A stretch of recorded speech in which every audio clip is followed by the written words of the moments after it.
Nossa República está de volta conversando nessa semana com Wander Muniz, que é um gênio aí da área de tecnologia, é um empresário dessa área e que vem trabalhando e escrevendo de forma muito interessante sobre esse assunto que às vezes parece um pouco distante. Wander, você falava da questão da educação, da necessidade, da imperiosidade de você ter a qualificação das pessoas, enfim, na área da educação, para que elas estejam mais próximas da tecnologia.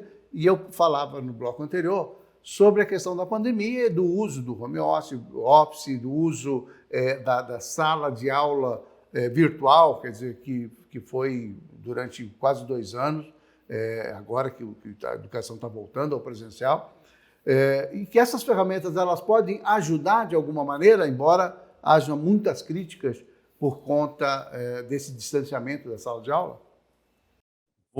Mauro, você fez uma questão que eu acho fantástica, porque as pessoas confundem um pouco a tecnologia como sendo a responsável por mudar as coisas. E eu vou te dar um exemplo de uma outra área, mas que vai fazer o link com essa da educação que você colocou aqui, e aí vocês vão entender rapidinho. Transformação digital, que é usar a tecnologia para resolver os nossos problemas de uma forma inteligente, não é digitalizar as coisas. Exemplo, toda vez que você chega num hotel, até hoje você precisa fazer um cadastro, um papelzinho. Há 10 anos atrás, você chegava e tinha aquela fichinha. Muitos hotéis ainda é aquela ficha. Você coloca o nome, de onde você veio, o endereço.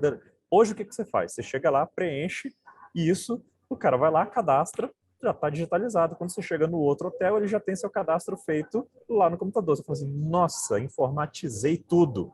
Para que serve isso? Para nada. O processo mudou? Não. Eu só simplesmente transformei uma ficha em papel para uma ficha em computador. Você transformou alguma coisa? Não.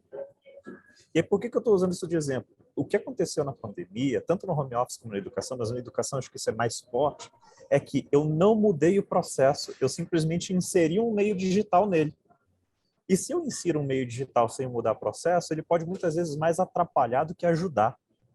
Eu simplesmente coloquei uma tela na frente da criança, né, de quem for, né, principalmente das crianças, acho que foram as mais impactadas, eu coloquei uma tela de computador na frente da criança, um professor do outro lado, e o professor teve que fingir que ele estava dando aula como se fosse aula presencial, com o mesmo conteúdo, com a mesma dinâmica de uma sala de aula presencial, só que num ambiente digital, sem nenhum tipo de restrição, sem nenhum tipo de controle. Aí, imagina que a criança tem todos os mecanismos de distração disponíveis ao redor dela. Ela não vai prestar atenção na aula. Ela tem o cachorro na casa, ela tem a internet para navegar, ela tem a mãe fazendo comida do lado. Por mais que esse convívio social familiar seja bom, isso para o processo de ensino é um processo que gera distração. Então você simplesmente pegou o ensino do jeito que ele era, colocou dentro de casa e colocou uma tela de computador na frente. Aí as pessoas olham e falam assim, mas o EAD, né, educação à distância, esse método home office, essa coisa ficou ruim, prejudicou. O que prejudicou não foi a tecnologia. Um exemplo disso, a gente está usando essa mesma tecnologia agora aqui para fazer essa entrevista. E um monte de gente vai assistir e vai se beneficiar dela e vai achar legal, porque a gente usou ela da forma adequada, com um processo diferente que consegue atingir as pessoas e elas fazerem uso daquilo. E a gente não fez isso, porque a pandemia foi um choque. Muda tudo, pega tudo do jeito que está e põe dentro de casa com o computador na frente. Bom, Você esse não tem isso como assunto, ser bom, né? esse assunto da educação é extremamente relevante, porque não tem como você processar uma evolução profissional ou de conhecimento do indivíduo sem ter conhecimento também vinculado à questão da tecnologia. E você usou, ficou muito claro, quer dizer, mudou um pouquinho a ferramenta, a louça, a sala de aula ficou um pouco diferente, ficou dentro de casa, mais ou menos, enfim, talvez isso explique que grande parte dos estudantes, dos alunos, principalmente na rede pública, estão apresentando muita dificuldade de aprendizado nesse período.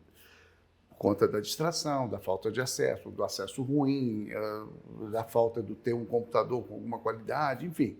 Né? Tem N, né? E, além do que, o professor continua sendo um professor com o mesmo conteúdo que seria presencial e não com essa perspectiva tecnológica. É isso que você coloca?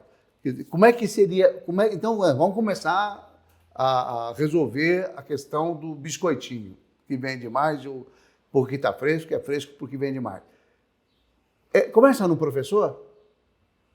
Começa na verdade, não começa no professor. O professor é quem vai ser o instrumentador disso. Começa na mudança do programa de ensino. Eu não posso ter um programa quadrado que ele foi desenhado para uma sala de aula que tem 4 paredes, uma lousa e um monte de cadeira, num ambiente que fisicamente já não representa aquilo.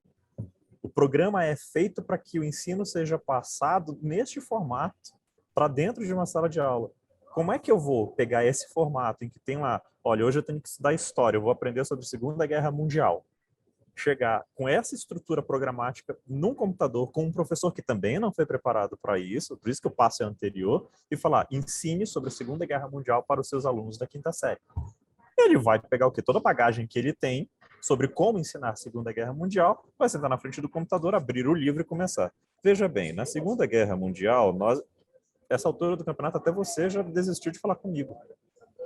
Então, eu preciso mudar, na verdade, a metodologia do ensino, olhando para as novas tecnologias. O conteúdo, ok, ele vai ser o mesmo, eu vou continuar aprendendo sobre a Segunda Guerra Mundial. Mas em vez de eu ter um professor falando para o aluno, eu vou ter um vídeo interativo, eu vou ter um projeto de gamificação, eu vou criar mecanismos que eu faço o aluno se atrair para dentro da aula. E isso está na estrutura do ensino.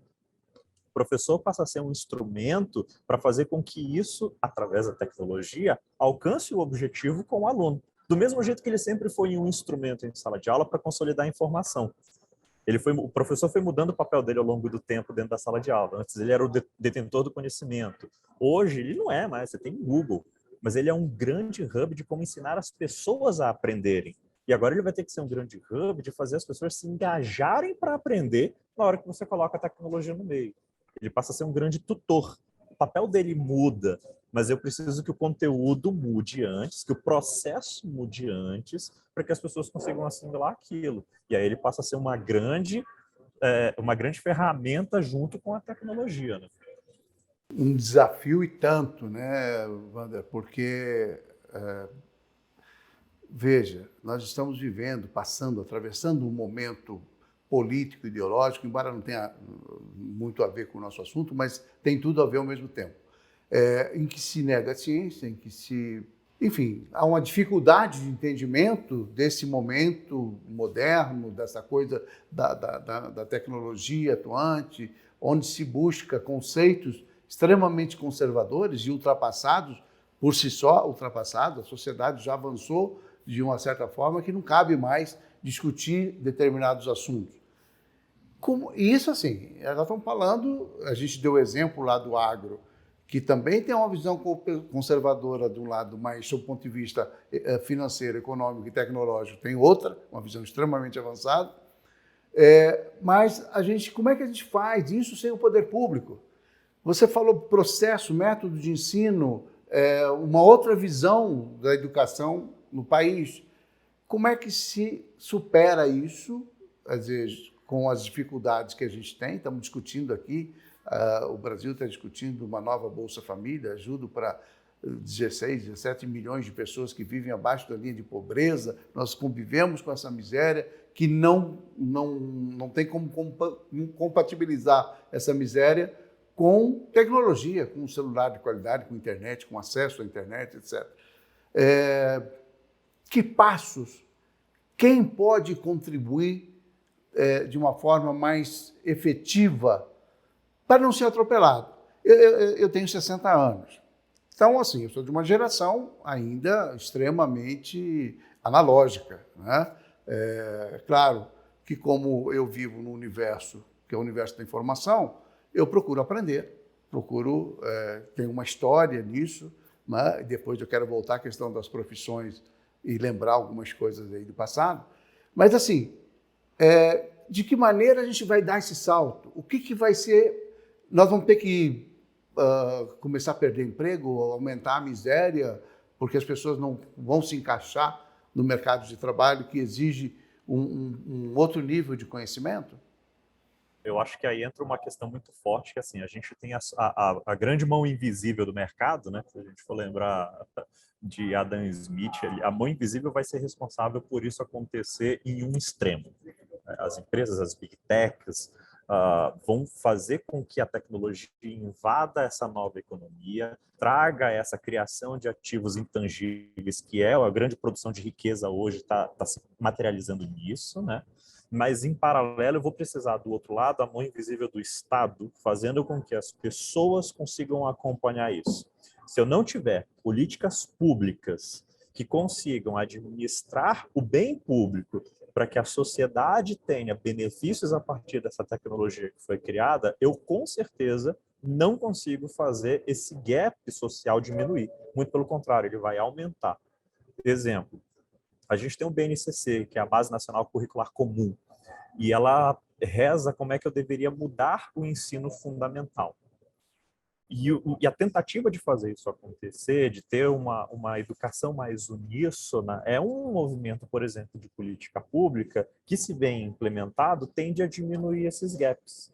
Inclusive, já existe a prerrogativa no BNCC de você conseguir inserir métodos e tecnologia dentro desse contexto para que as crianças consigam ter acesso a novos conhecimentos. Existe verba, não lembro agora exatamente quanto, inclusive, está parado no governo federal, de que as escolas poderiam investir para a criação de laboratórios de tecnologia. Mas é disso que eu estou falando exatamente, Evandro. Existe uma dicotomia evidente entre o pensamento conservador político, administrativo, etc., né, que está discutindo questões de gênero, bobagens que já deveriam ter sido deixadas de lado, e não está se discutindo exatamente isso. Quer dizer, nós estamos num momento em que tudo do ser humano passa pela internet, de alguma maneira. Se você não está na internet, você praticamente não existe, né? É um negócio...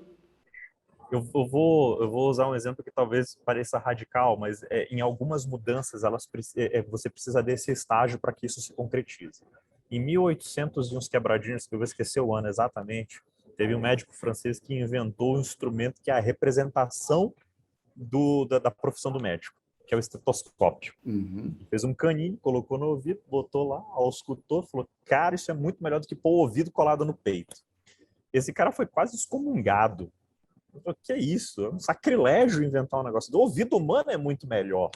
E ele quase foi extinto da comunidade médica. O que aconteceu?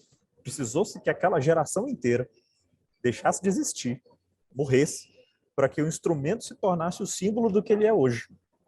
Então, talvez a gente está num momento que é um momento de transição tão grande que eu vou precisar que realmente uma determinada geração deixe de existir para que novos conceitos e novas metodologias e novas tecnologias e o novo tudo comece a fluir da forma como talvez a gente olhe e fale assim, já deveria estar fluindo desse jeito. Mas eu ainda tenho o conservadorismo de algumas frentes segurando isso lá atrás. A gente, é claro, você percebe que o mercado empurra para que isso aconteça.